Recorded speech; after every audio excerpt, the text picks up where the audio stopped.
Okay, continuing. Is there any evidence for the relevance of quantum states processes to consciousness? Well, general anesthetic gases selectively erase consciousness while non-conscious brain activities continue, e.g. evoked potentials, control of autonomic function, EEG. The anesthetic gases act in the same intraprotein nonpolar pockets in which quantum London forces control protein conformation.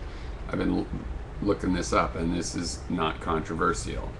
This occurs in a class of receptors, channels, and other brain proteins, including cytoskeletal structures. What's controversial is if that effect is what causes the anesthetic effect, but it's not controversial that they react in these areas. Which part of the reaction is causing the anesthetic effect, or if it's in that part, because the anesthetics affect other things as well, is really totally controversial. We know nothing about it. It's funny we have such a advanced science as the medicine of anesthesia, and it's talk about voodoo, but it works, and it's a good place to look to try to understand consciousness, since when you're out with general anesthesia, it's a great example of what we want to mean by unconscious, because being asleep doesn't even hold a candle. You're much more conscious while asleep than under general anesthesia. It's spooky, actually. Continuing. And the anesthetics do so by forming only quantum mechanical interactions, presumably interfering only with physiological quantum effects. It is logical to conclude that consciousness occurs in quantum pockets within proteins throughout the brain. I think that's logical. That's his theory. That's not the part he's saying that's known. He's going through his theory. You can please debate that. Okay, that's a part of the debatable thing, which Shermer doesn't even bring up. Shermer also conflates the Copenhagen interpretation with the dualist quantum mind proposal of Sir John Eccles. Suffice it to say that in the Penrose-Hameroff model, consciousness does not cause collapse of the quantum wave function a la Copenhagen.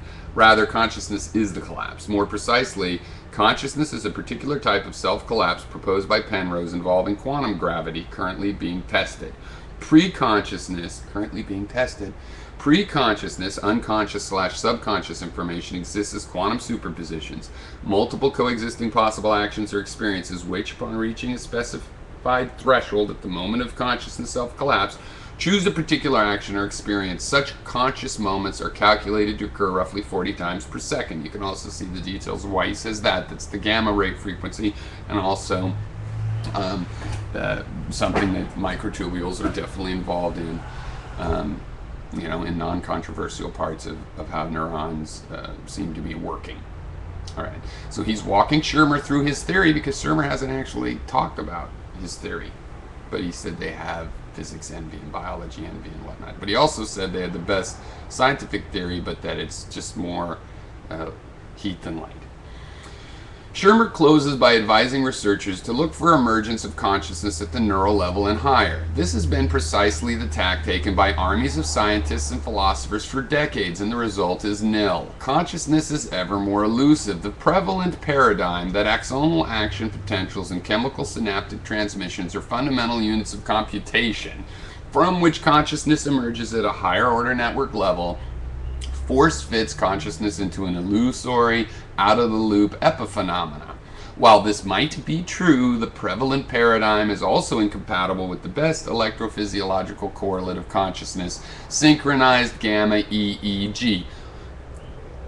In other words, quotes, coherent 40 Hertz oscillations. Now, the point being that the synaptic transmissions and axonal potentials continue to function normally when people are under anesthesia. They're not controversial. This is brain scan, experimentally confirmable stuff. Okay. So all those things that people say consciousness is caused by, these other people, go on when you're under general anesthesia. So I guess we're supposed to call that consciousness. That's not really what we're looking for when we're talking about this hard problem of consciousness. It's much more one of the things that goes away in general anesthesia. Now, more than one thing can go away in general anesthesia, so it's not a simple one-to-one thing. But if a phenomena that doesn't go away under general anesthesia doesn't seem like the primary cause of something that does go away. The latter, it turns out, is mediated by coherent activities of neuronal dendrites linked by electronic gap junctions, windows which link adjacent neurons and glia into large-scale syncytia or hyperneurons. In 1998, I published a list of 20 testable predictions of our model. Wow, we don't talk about those much, huh? Testable predictions, science, hello.